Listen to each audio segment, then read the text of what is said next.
So today we're here with the AD249S-M. That's Alpha Delta 249 Sierra Mike. It's a digital microscope. So I've seen a lot of people use these things, and I just like the idea, right? So mostly I see these used for electronics, and we'll go ahead and take a look at a circuit board at some point. But I was putting together an FPGA Game Boy the other day, and there's a ribbon cable that you have to put in, and it took me forever to get that thing to click in. So I was like, okay, I figured it out that time, so problem solved. But it would be nice to be able to see what I'm doing next time if I ever have to do anything like that. And since I am a Game Boy enthusiast, you know, I do have occasion where I have things like that that need fixed or whatever. But what I was really interested in doing is checking out how these things make lasered materials look. I am not sure how this box opens. Okay, there we go. So we're going to get this thing out. We're going to set it up. We're going to see what it's like, see if I like it, and we're going to take a look at some things. I've got lasered wood, lasered synthetic leather, slate, tile, anodized aluminum and cork, and then we'll take apart a Game Boy cartridge and we'll go and look at the circuit board on that. Be careful, this is coming toward you. Sorry about that. And so we've got our instructions and stuff. We'll set that aside real quick. Packaged really nicely. I appreciate that. Let me get this off the table and then we'll get everything out and it'll just be easier. So this thing's already much nicer than I was expecting. It seems like there's a lot of parts, but once we get it together, I'm sure it'll be cool. Good grief, there is a ton of stuff here. And see what I mean though? Like everything's got its own little cutout, nice and secure. They could have just thrown all this in the box, but they did not. All of the metal pieces have some nice heft to them. This might take a while, guys. Oh, I guess that's to protect your electronic that you're working on. Get rid of some of this plastic. So, what should I use this for? Obviously, like I said, I'm going to use it for electronics. Oh, that's cool. You get little parts things. And we're going to look at the laser stuff. But, you know, it's not like a science microscope. But I do have a pretty strong prescription on my glasses. So any magnification is welcomed magnification to me. I'm going to keep getting this out and then we'll be right back. All right, so we have everything out. We've got a components list here. It gives us the steps. I'll go ahead and do this off camera. It shouldn't take too long. It's only, what, 8 steps. And then, yeah. Oh, neat. I wondered what that was. That appears to be the power supply. Cool. All right, let me take a look at this, get it together, and we'll be right back. All right, so I think I've got everything put together that you're supposed to put together. I apologize for the view right now. So it does come with multiple lenses. Apparently, if you use the D lens, you're supposed to also have the thing plugged into this. Not sure what that's about, but yeah. Let me look at the manual here real quick now, because the instructions didn't actually tell me how to power this bad boy up. Okay. Okay. How to choose a lens. Sorry about the shake in there. So lens L is for a working distance of 90 to 300 millimeters with a magnification of 60 to 240 times with a 3-time digital zoom. Lens A is for 12 millimeters to 320 millimeters with a 18 to 720 times magnification. And lens D, oh, I see. This is for slides. That's a light source.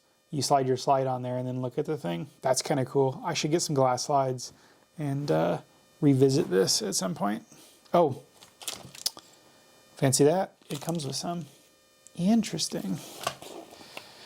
I don't know what I'll put on there, but yeah, I imagine I will enjoy that to some extent. Talks about the digital zoom, how to save files to the SD card. It does say in the manual that they are not included, but mine did have one in there. Obviously, it's just some cheap one. You'll probably want to get a better one, just so it's a little more reliable. And again, it may or may not come with one. That may have been an oversight in the manual, may have been an oversight in my order. And then there's a remote.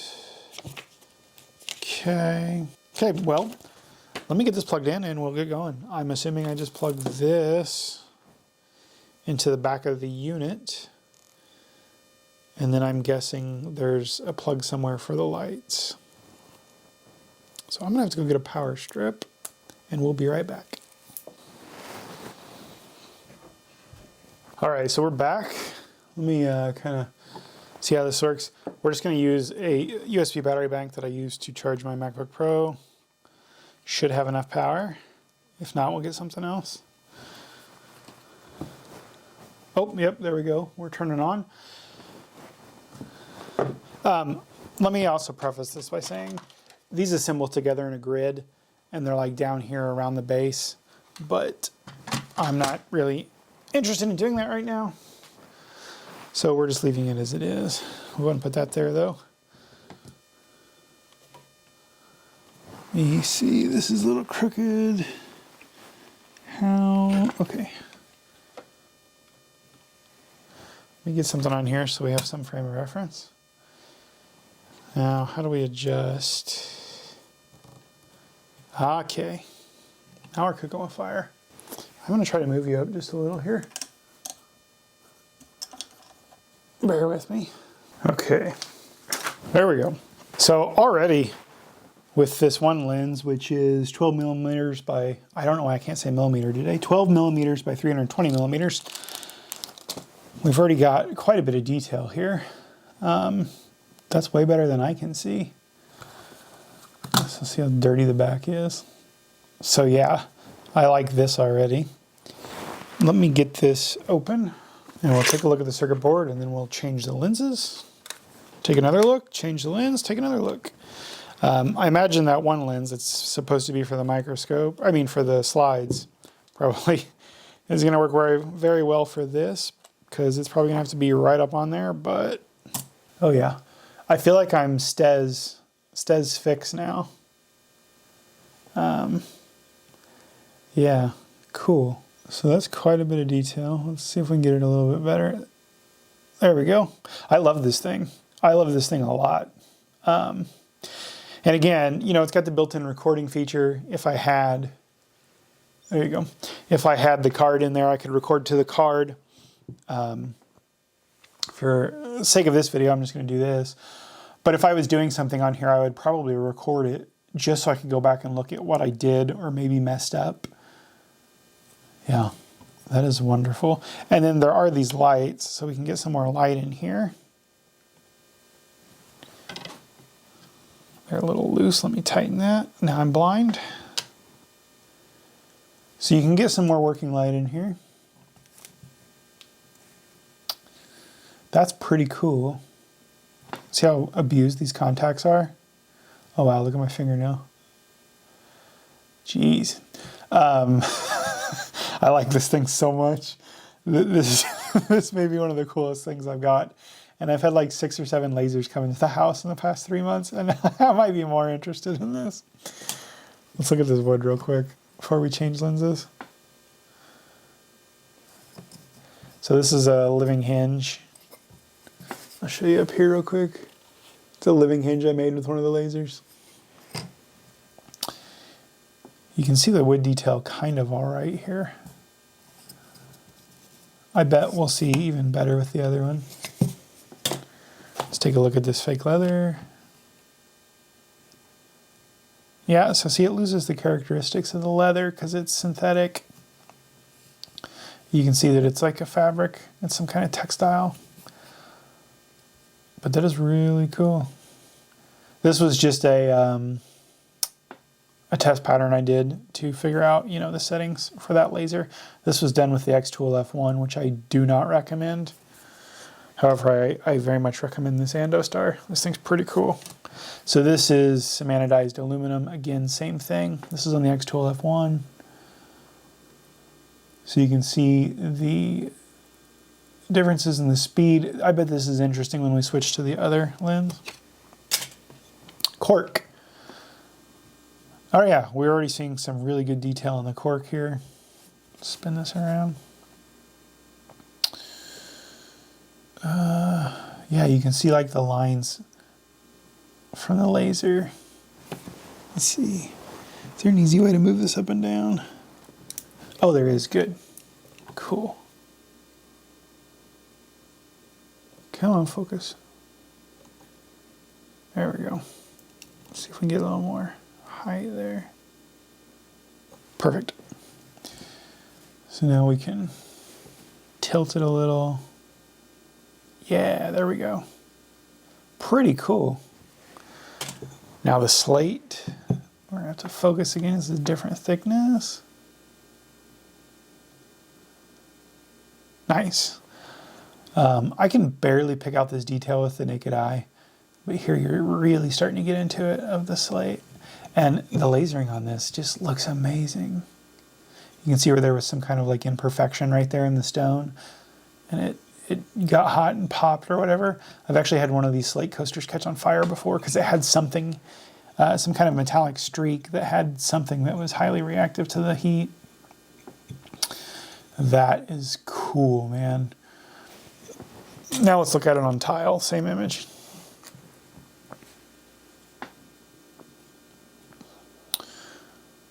This is just some Cerakote impregnated ceramic tile that I also lasered. I did this with my fiber laser. The last one was the X-Tool F1, but this I used the fiber laser on, and you can see that is amazing. Cool. Let me get a coin real quick. First we'll check out this rock. This is some sort of laserable rock, and you can tell I just put like an alien shape on it just to see what it would do. If I can get it to focus. That's about as good as it's gonna get. So again, the fiber laser did this, and it more melted whatever this coating is on this. I've yet to figure out which of my lasers the stone is best for. Maybe none that I have. Don't look at my cuticles. So yeah, let me find a quarter. I may or may not have lasered a quarter. Here it is. I was showing it to my father-in-law when my in-laws were in town last week. Okay. Yeah, so again, you can start to see a lot of the details in the scratches on this 1968 quarter. But again, I went in there with that fiber laser. So let's move up to the next lens and check that out. I'm assuming I can just do this while it's on. There are 2 thumb screws on the lens itself below the screen. They're quite long. You have to hold on to the lens when you take them out. They're just these guys. And then we'll move to the next lens.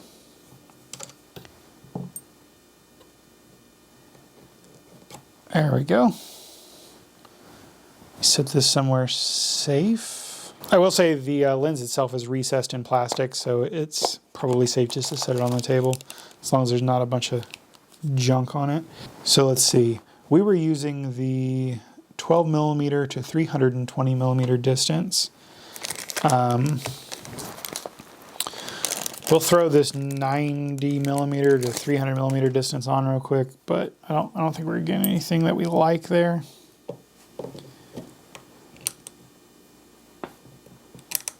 Let's see. There's 1 thumb screw in.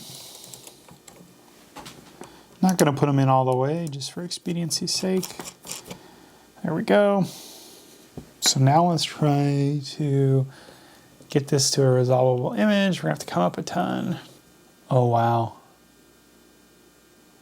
That is crazy.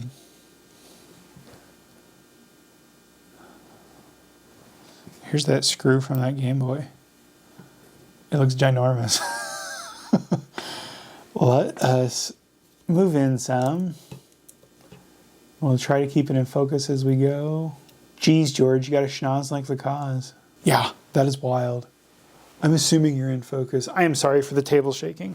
This is a very cheap folding table, and I try to be mindful of it, and I keep forgetting. Let me take my arms off of it. So you can see how that fiber laser like cut into that. That is wild. Let's look at the circuit board again. Oh, wow. So for reference, here is my finger. You know, that V, yeah, like I can't even get my fingernail on there. That is crazy. Again, there's that screw for scale. This is so cool, guys. Let me get some more light in here. Let's look at these contacts. So you can see where this was heavily used in a Game Boy, in and out, in and out, in and out.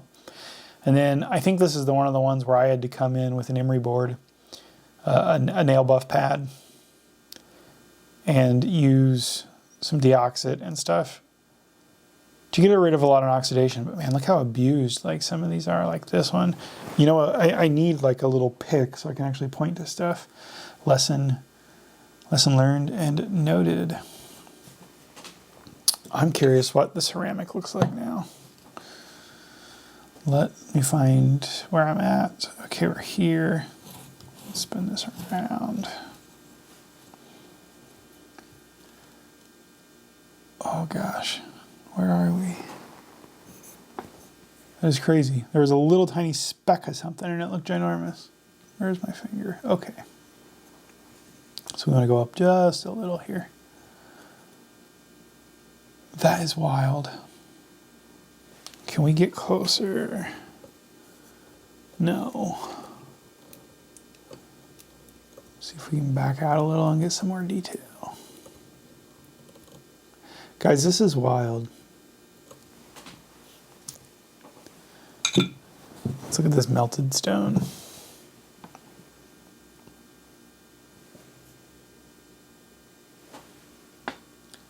It is crazy. I'm curious what the cork looks like.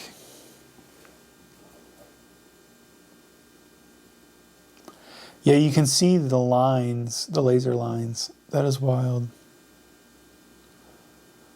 I think this test runs at either 100 or 300 lines per millimeter. Huh. And let's see, I wanted to look at the wood again. Not much more resolution there, just a little bit closer to the wood. The burns look pretty boring. Aluminum, oh yeah, here we go. On the anodized aluminum, you can really see the laser lines, especially like even in this number here. That's wild. This is cool. Do I recommend this? Heck yeah, I recommend this. Let me look at the slate. Like this is so cool. I just want to look at stuff.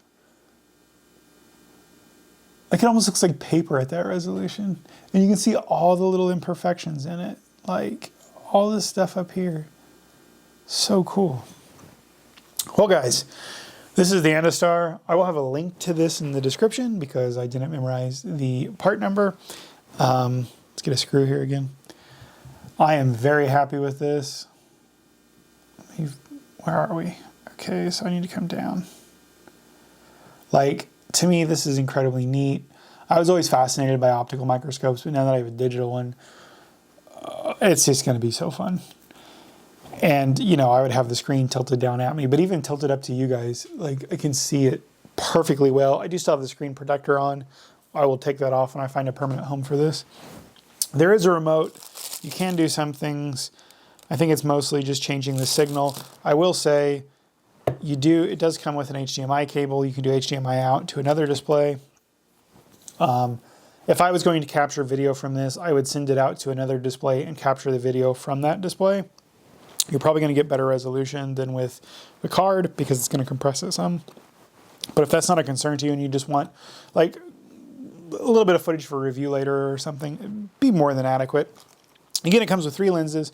Comes with the little slide viewer that has a light source so you can look at slides. And yeah, assembly took me 5 minutes, and most of that was just trying to figure out how to put the accessories. I put the solder arms on. You don't have to. I'm probably going to take them off. I'm never going to be in a situation where I needed to hold something I'm soldering.